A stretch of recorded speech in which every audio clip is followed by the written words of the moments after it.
In FRS Recruitment, we work in a number of different sectors right across the country. And with looking at the Clare region, we're forecasting, which is a really good thing coming into 2026, to see that 6% growth. And, you may look at that and think, oh, that's quite modest growth. But I think coming off the back of quite a challenging year for I suppose job opportunities in 2025, quite a turbulent year. It's great to see that positivity. Like when we looked at, if you look back at last year, there was a decline across the board, nationally and across a number of different sectors, with job opportunities. And a lot of that would have been down to the impact that tariffs had, and that directly impacted some sectors. But what we've seen is a real cautiousness from an employer's perspective that rippled right across lots of different industries. Now, we did see things, I suppose, a lot more movement pick up towards the end of the summer months, but then particularly the last couple of months of the year, and that same, I suppose, busyness coming back after the Christmas break has been great to see. So yeah, good start for the Clare region. Are you surprised then by this expected growth, considering it was a challenging year in 2025 for the Irish jobs market? As I mentioned just there a moment ago, like what we've seen is that it was April time, we've seen the direct impact around tariffs. And what we had seen is the sectors that were directly impacted, a lot of recruitment processes were put on hold. But we see in other sectors that maybe still had demand and still had jobs that they needed to fill. But again, we're pausing things. Recruitment processes and hiring decisions became quite slow. But that definitely did pick up towards the second half of the year, and in particular, the last 3 months of the year. And that positivity has carried through since we've come back, even after the break. Lots of different sectors. Like if you look at IT, which had a challenging few years there post-COVID, are extremely busy. And again, within the engineering side, along your kind of general operative type roles on the accountancy and finance. Accountancy and finance had a very challenging year this year, but again, lots of positivity there. So look, it's great to see, and I think, in Clare there's a good spread of industries, a really good mix of industries that are there. There's not an over reliance on specific sectors, so that's what will stand to you in 2026. And my advice to businesses and employers is, if you do have recruitment needs, and you have a confidence there, make those decisions and have speedy recruitment processes and very transparent recruitment processes, I suppose, because from the worker side, that's what will really attract candidates. Can you expect that this growth will continue throughout 2026 and across into next year? Yeah, definitely learnt over the last few years. Sometimes it's expect the unexpected.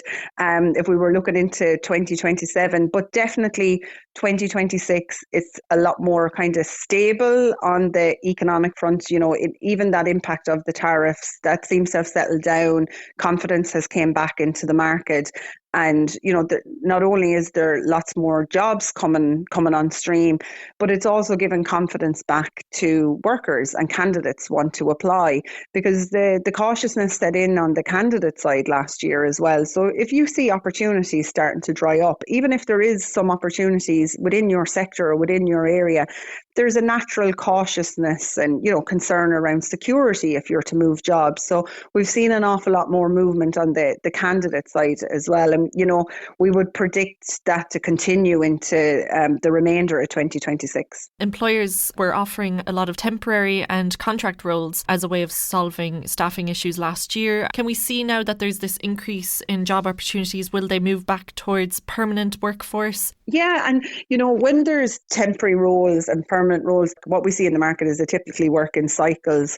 When the temporary jobs are up, maybe the permanent jobs are down, and it's usually a direct impact of what's happening in the economy. So you're right, we've definitely seen really big increase on shorter term temporary roles. And I suppose if there was that cautiousness there with employers, but still a need to fill a position, it was potentially short term solution for them. But yes, as when one is up, the other is down. So I don't think the need for temporary temporary workers will ever go away. You know, it's certainly a trend that continues to level out each year. But we would predict that more permanent opportunities will be coming on the market. The report also notes that certain jobs face the threat of becoming obsolete due to the adoption of artificial intelligence. How do you see AI affecting the Irish jobs market? Well, what we've seen over the last few years is around AI. There's been a lot of investment with organisations into AI and automating processes that they have within their organisation to make them more efficient. So we've seen a big investment over that. And, you know, if you were looking at that at a very high level, it may put some roles at risk, like potentially production engineering or operative roles, the likes of your multilingual customer service and business support. Now, we're yet to actually see that in a very big way, but AI is moving. It's moving at a pace that is so fast.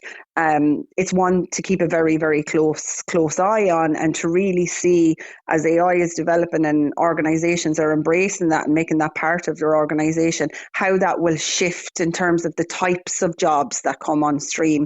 I don't think it'll necessarily be that there will be less jobs. It's just the skills that organisations and employers are looking for may differ. There is a continued rise in the tensions between employers and staff over the return to office policies. How do you see this playing out? Yeah, this is a very tricky one. We see that there seems to be a disconnect really between, you know, around that topic, around return to office, with maybe what organisations are putting in place, but what workers actually want and is important to them.